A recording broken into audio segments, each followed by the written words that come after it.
मसीह यीशु के जलाली और बाबरकत नाम में आप सबकी सलामती हो। उम्मीद करता हूं कि आप सब खुदावंद यीशु मसीह में ब्लेस और खुश होंगे।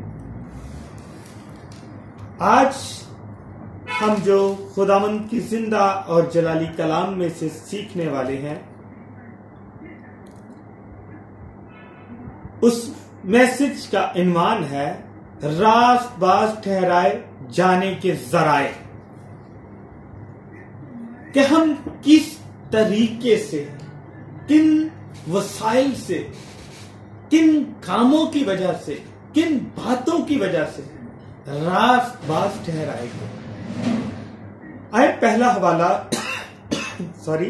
बाइबल मुकद्दस में से हम लेंगे रूमियों की अंजील और उसका 8वां बाब और उसकी 33वीं आयत।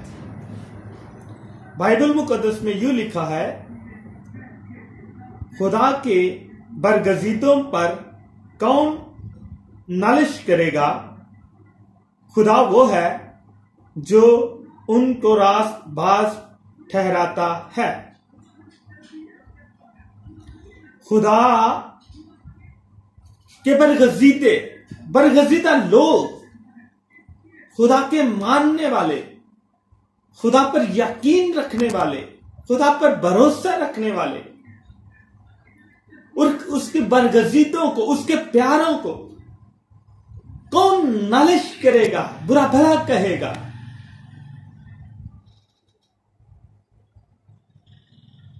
खुदा वो है जो उनको रास्त बाज ठहराता है।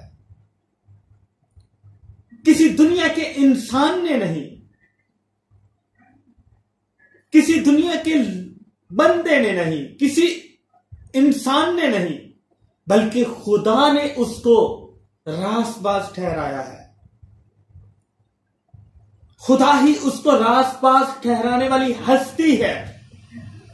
जब खुदा ने एक बंदे को रास्तबाज ठहरा दिया,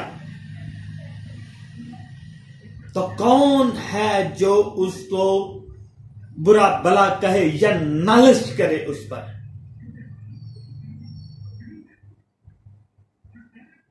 दूसरा हवाला बाइबल मुकद्दस में से हम लेंगे रूमियों की अंजील, उसका 3रा बाब और उसकी 24वीं आयत। 3रा बाब 24वीं आयत।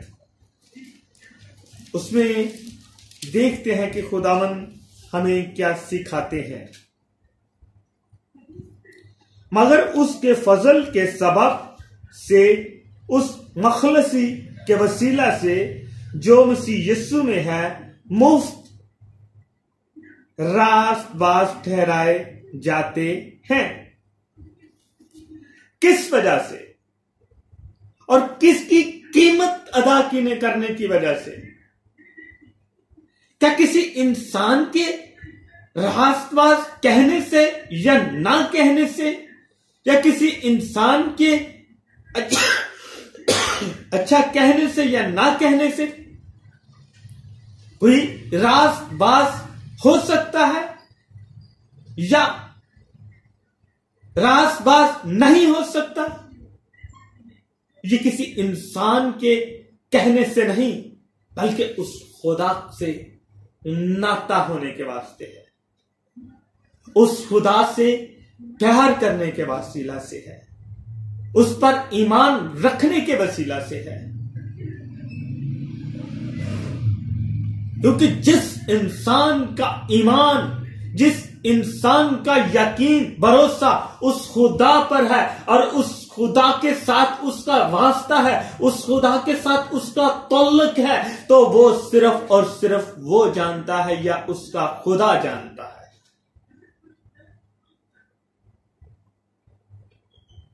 उसका इनाम खुदा उसको, अपने बंदे को इस तरीके से देता है कि उससे जिंदगी में बरकतों से मालामाल कर देता है।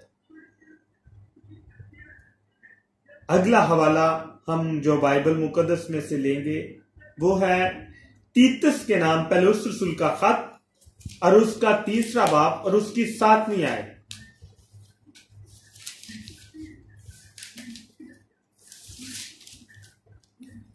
तीतस के नाम पहले उस रसूल का खत और उसका 3 बाब और उसकी 7वीं आयत।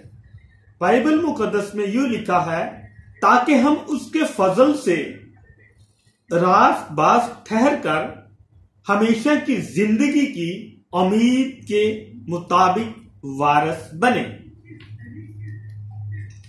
यहां पर उसी बात को खुदा और भी अपने कलाम के वसीला से वजाहत के साथ हमारे साथ बयान करते हैं कि किसी इंसान के कहने से नहीं, ये रुतबा, ये मकाम किसी इंसान के कहने से नहीं, बल्कि उसके फजल से, खुदा के फजल से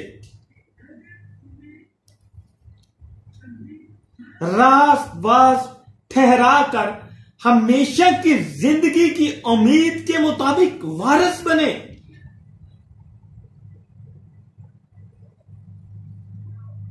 सिर्फ उनका ईमान, यकीन, भरोसा, तवक्कुल किसी इंसान पर नहीं बल्कि खुदा पर है कि खुदा उनकी जिंदगियों में मौजज़ात करता है, खुदा उनकी जिंदगियों में अपने जलाल को जाहिर करता है, खुदा उनकी जिंदगियों में अपनी कुदरत को नाज़िल करता है और उनका ईमान अटल अपने खुदा पर होता है।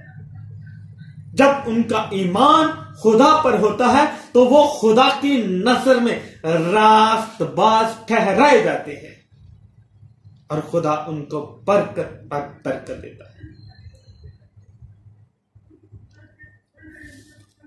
एक और हवाला हम बाइबल मुकद्दस में से लेंगे, याकूब के नाम पहले रसूल का खत और उसका 2 बाब और उसकी 21 से 23 आयत तक।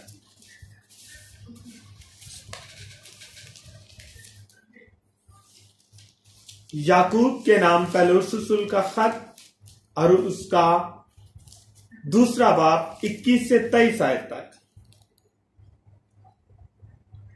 यहां पर खुदावंद अपने कलाम में फरमाते हैं, जब हमारे बाप अब्राहम ने अपने बेटे इसहाक को कुर्बानगाह पर कुर्बान किया तो क्या वो ईमाल से रासबाज न ठहरा? बस तूने देख लिया कि ईमान ने उसके ईमाल के साथ मिलकर असर किया और अमाल से अमान कामिल हुआ और ये नविश्ता पूरा हुआ कि इब्राहिम खुदा पर ईमान लाया और ये उसके लिए रासबाजी गिना गया और वो खुदा का दोस्त कहलाया। बहुत बड़ी बात मेरी नजर में यहां पर खुदावंद अपने कलाम में फरमाते हैं कि जब इस अब्राहम ने अपने बेटे को कुर्बान गाह पर लटाया हुआ था कुर्बान करने के लिए, जो कुर्बानी खुदा ने उसको आजमाने के लिए दी, यहां पर खुदा अपने बंदा अब्राहम को आजमा रहा है, उसकी आजमाइश कर रहा है। किस वसीला से? अब उसके बेटे इसहाक की वसीला से खुदा उसको आजमा रहा है, क्योंकि इसहाक से खुदा इब्राहिम बेहद मोहब्बत करता था। जब इब्राहिम अपने बेटे को मोहब्बत करता है, प्यार करता है, उससे अपनी जान से भी ज्यादा मोहब्बत करता है, तो खुदा ने इब्राहिम से कहा कि तू अपने बेटे को कुर्बान कर। जब इब्राहिम ने उसकी कुर्बानी के लिए सारे इंतजाम कर लिए और उस इब्राहिम ने इसहाक को कुर्बान गाह पर लटा दिया, उसके गले पर छुरी चलाने लगा, तो खुदावंद की तरफ से उसको आवाज आई कि इब्राहिम, इब्राहिम, अब्राहम, मैंने तेरी कुर्बानी को कबूल कर लिया है। यहां पर हर इंसान को जिससे खुदा प्यार करता है, जिससे मोहब्बत करता है, उसको वो आजमाता है, उसको परखता है, उसकी आजमाइश करता है। उस इंसान को जिससे वो प्यार करता है, उसको वो आजमाता भी है, उसको परखता भी है। जब हम खुदा के साथ मोहब्बत करते हैं, हम उससे प्यार करते हैं, तो वो हमें रास्त बाज ठहराने के लिए, हमें बरकत बनाने के लिए कुछ आजमाइशों में से गुजारता है, ताकि हम को देखे कि क्या हम उस मुश्किल घड़ी में, उस आजमाइश में से गुजरते हुए, क्या हम खुदा की उस आजमाइश पर पूरा उतरते हैं।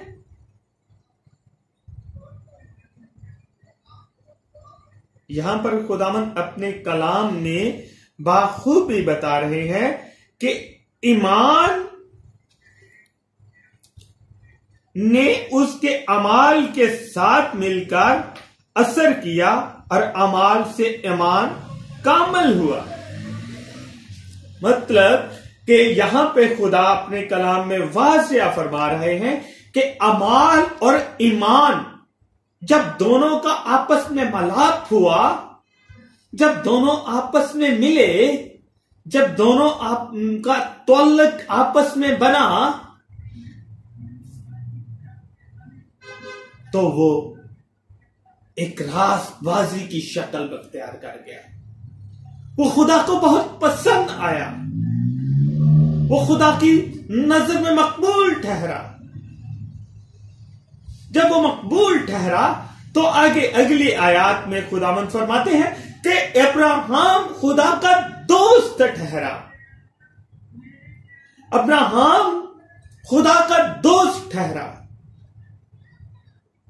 अब्राहम को खुदा का दोस्त ठहराया गया।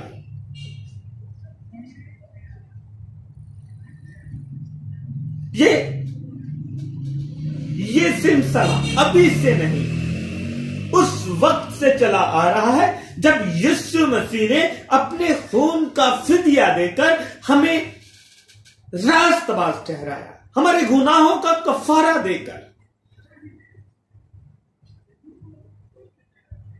हम कीमत से नहीं बल्कि खून से खरीदे गए हैं, उस बेश कीमत खून से, जो एक खोपड़ी कहलाने वाली पहाड़ी को, गिलगित्ता की पहाड़ी को, जो खोपड़ी कहलाती थी, लानती पहाड़ी कहलाती थी,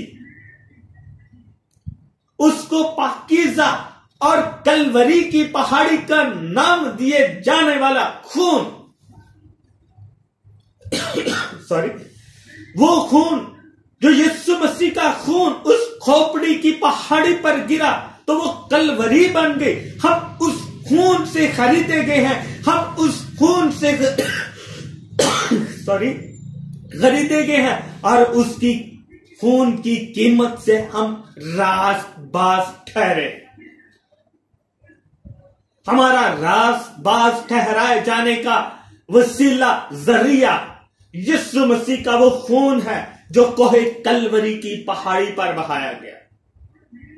यीशु मसीह के आने से पहले अब्राहम ने रास्तबाज ठहराए जाने के लिए क्या तरीका अख्तियार किया? जब खुदा ने अब्राहम से उसके बेटे की कुर्बानी मांगी तो खुदा अब्राहम ने उसके अपने बेटे को कुर्बान गाह पर लेटा लिया और उसके गले पर छुरी चलाने लगा। तो उस वक्त आसमान से खुदा ने आवाज दी कि अब्राहम अब्राहम अब्राहम। उसने कहा मैं हाजिर हूं खुदावंद। उसने कहा अपने बेटे को कुर्बान गाह से उठा ले, झाड़ियों में बछड़ा है, उसका खून इस कुर्बान गाह पर चढ़ा।